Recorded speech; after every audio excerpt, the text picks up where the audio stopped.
प्यारे दोस्तों, यह डिक्टेशन 500 शब्द की 80 शब्द प्रति मिनट की गति से बोली जा रही है।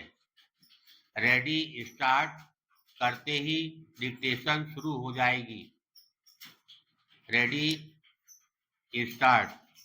महोदय, यह काम निदेशालय के ही एक विभाग में किया गया जो वैज्ञानिक तथा तकनीकी शब्दावली आयोग के नाम से बाद में एक पृथक आयोग बना। इस आयोग ने प्रशासनिक विषयों के साथ ज्ञान विज्ञान के विभिन्न विषयों की शब्दावलियां बनाने का काम हाथ में लिया। विश्वविद्यालय स्तर की पाठ्य पुस्तकों एवं अन्य प्रामाणिक ग्रंथों के अनुवाद का काम भी आयोग ने संभाला। यह अनुवाद कार्य विभिन्न विश्वविद्यालयों की ग्रंथ अकादमियों की देखरेख में होता था और आयोग में शब्द निर्माण का कार्य केंद्रीय स्तर पर किया जाता था। इससे अनुवाद के कार्य में गिरावट आई। अनुवाद और शब्द निर्माण के कार्य में दूरी आ जाने से दोनों कार्यों में शिथिलता आई। दोनों के स्तर में कमी आई।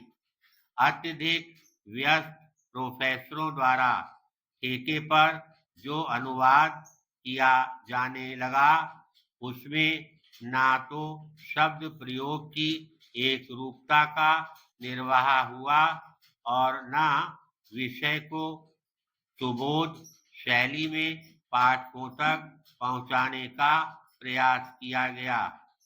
परिणाम स्वरूप हिंदी ग्रंथ अकादमियों द्वारा प्रकाशित कई पुस्तकें विश्वविद्यालयों में लोकप्रिय न हो पाई। अनुवाद श्रम साध्य कार्य है। अनुदित कृति को मौलिक रूप प्रदान करने के लिए विषय को संपूर्णता समझकर तब अपनी भाषा में रूपांतरित करना होता है।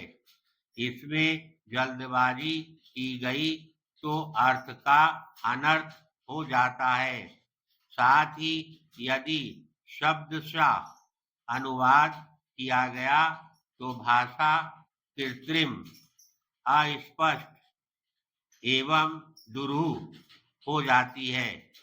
कम से कम सरकारी कामकाज में ऐसी भाषा का प्रयोग समीचीन नहीं है। यूं हिंदी भाषा में शब्द की रचना की असीम क्षमता है। उपसर्गों और परसर्गों के योग से आवश्यकतानुसार प्रशासन के विभिन्न संदर्भों पर नए नए शब्दों का निर्माण किया जा सकता है।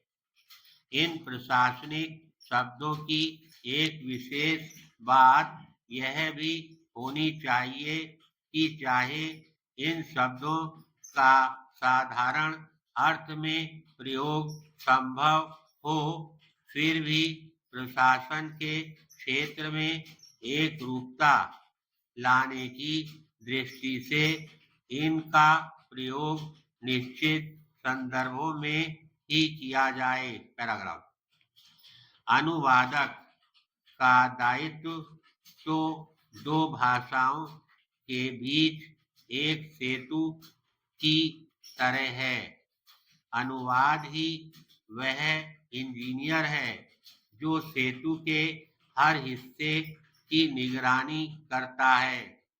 मातृभाषा के साथ अन्य भाषा जानना और उसे अधिकार पूर्वक प्रयोग करना सरल कार्य नहीं है। यह अत्यंत दुष्कर कार्य है। अनुवाद कार्य करने वाले व्यक्ति का लक्ष्य भाषा एवं स्रोत भाषा दोनों पर समान अधिकार होना चाहिए। केवल अधिकार होना ही काफी नहीं, वरन जहाँ तक संभव हो उसे भाषा संबद्ध समाज की संस्कृति, साहित्य, रीति रिवाजों से भी परिचित होना आवश्यक है। इस पर भी यह जरूरी नहीं है कि संस्कृति सभ्यता का जानकार तथा भाषा का अधिकार रखने वाला व्यक्ति कुशल अनुवादक भी है। मेरे विचार से अनुवादक में दोनों भाषाओं के समुचित ज्ञान के साथ न्यूनाधिक स्वयं मौलिक रचना करने की क्षमता भी होनी चाहिए, क्योंकि अनुवाद वह कला है जिसके माध्यम से किसी भाषा की रचित कृति को अन्य भाषा में लिखा है। अतः सफल अनुवादक को सृजनशील लेखक भी होना चाहिए। धन्यवाद।